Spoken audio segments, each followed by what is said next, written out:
या न्यूज बुलेटिनचे सहप्रायोजक आहेत गोकुळ.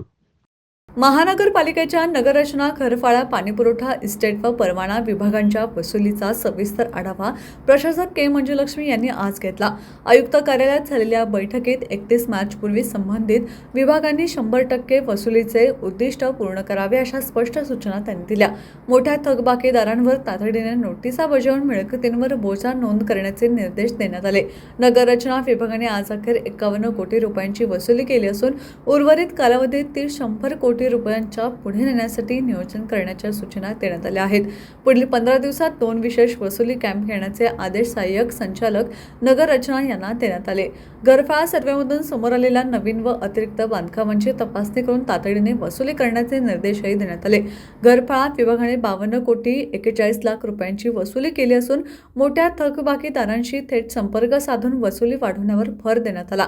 पाणीपुरवठा विभागाने 35 कोटी रुपयांची वसुली केली असून थकबाकीदारांचा पाणीपुरवठा खंडित करण्याचे आदेश देण्यात आले.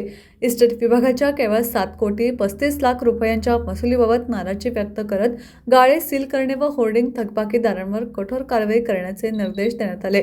परवाना विभागाने 2 कोटी 32 लाख रुपयांची वसुली केली आहे.